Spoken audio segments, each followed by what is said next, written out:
अगर भगवान तुमसे इंतजार करवा रहे हैं तो तैयार रहना। वो उनसे कहीं ज्यादा देने वाले हैं जितना तुमने मांगा है। जिस तरह लोग मुर्दे इंसान को कंधा देना पुण्य समझते हैं, काश इस तरह जिंदा इंसान को सहारा देना पुण्य समझने लगे तो जिंदगी आसान हो जाएगी। मत सोच इतना जिंदगी के बारे में।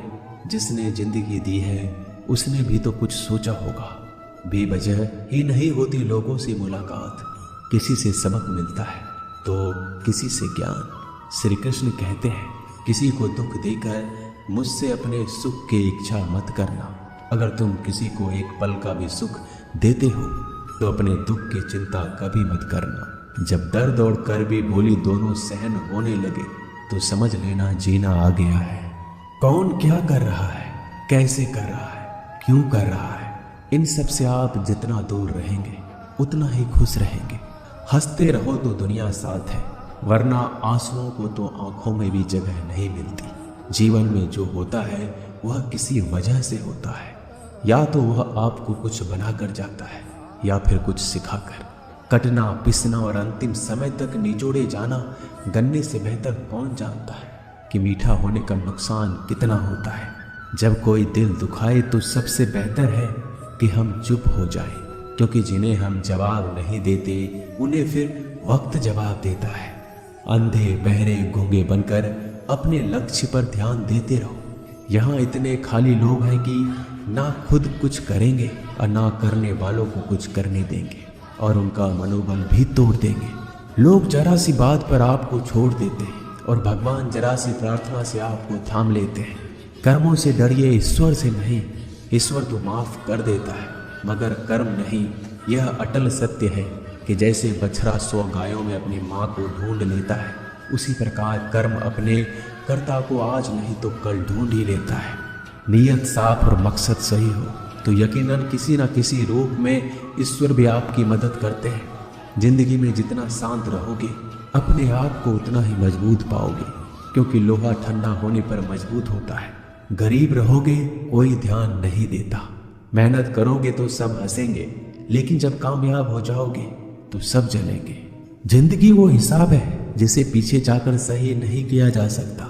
इसलिए आज में सुधार करें और पुरानी बातों को अनुभव की तरह इस्तेमाल करें। जिस जिंदगी में उत्साह, लक्ष्य और अनुशासन ना हो उसे जिंदगी जीना नहीं, जिंदगी काटना कहते हैं। कभी कभी आप बिना कुछ गलत किए भी बुरे बन जाते हैं, क्योंकि जैसा लोग चाहते थे आप वैसा नहीं करते। जिस मनुष्य के हृदय में सच्ची मानवता हो उसकी सोच हमेशा यही होगी कि मुझे मिला हुआ दुख किसी को ना मिले और मुझे मिला हुआ सुख सबको मिले।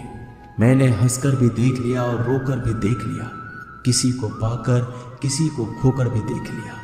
ये जान लिया कि जिंदगी वही जी सकता है जिसने अकेले जीना सीख लिया। जिंदगी बहुत कुछ सिखाती है, थोड़ा रुलाती है, थोड़ा हंसाती है।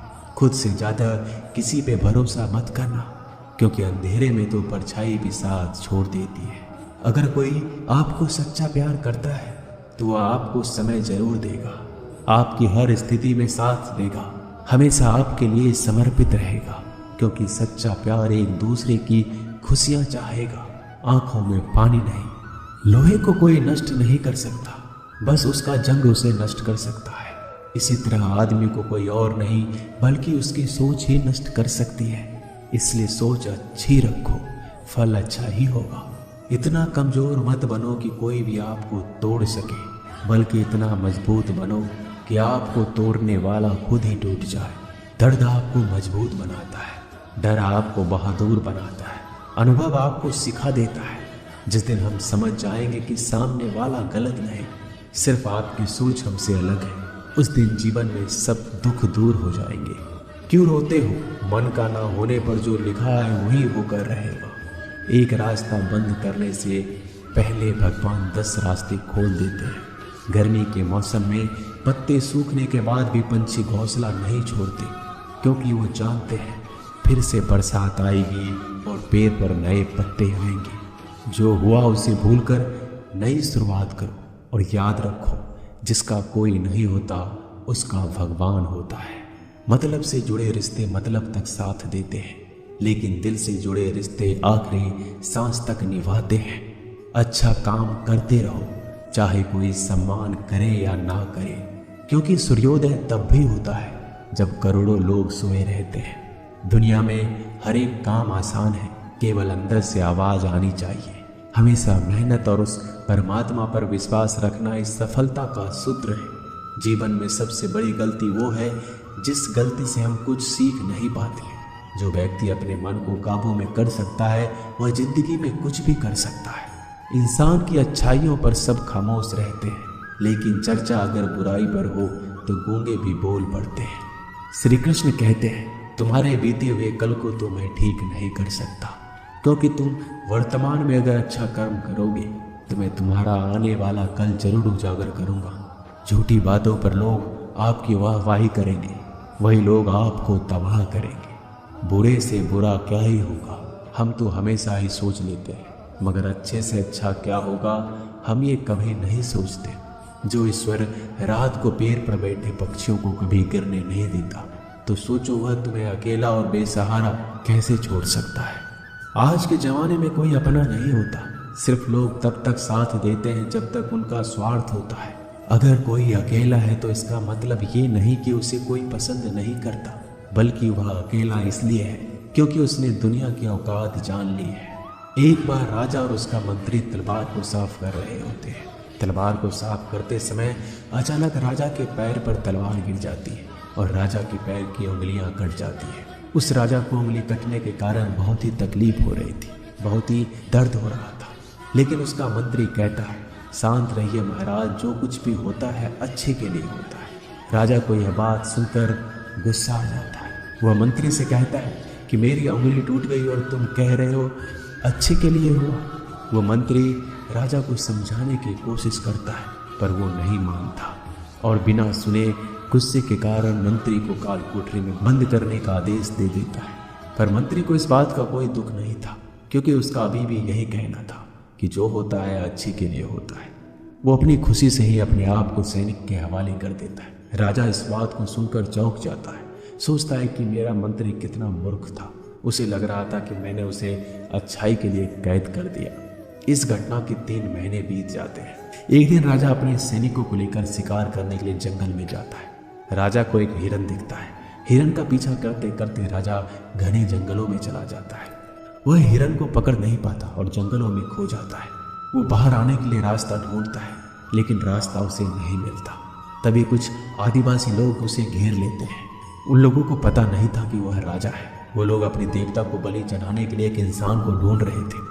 आदिवासी लोग राजा को पकड़कर अपने इलाके में ले जाते हैं। राजा उनको बार बार समझाने की कोशिश करते हैं, लेकिन वो लोग कुछ भी नहीं समझ रहे थे। वो लोग खुशी से नाचते हैं और राजा को नहलाकर बलि चढ़ाने के लिए उनको कपड़ा पहनाते हैं। अब राजा को लगता है कि वो मरने वाला है। जब आदिवासी लोगों का मुखिया राजा को मारने जाता है, तब देखता है कि राजा की पैर की उंगली कट चुकी है।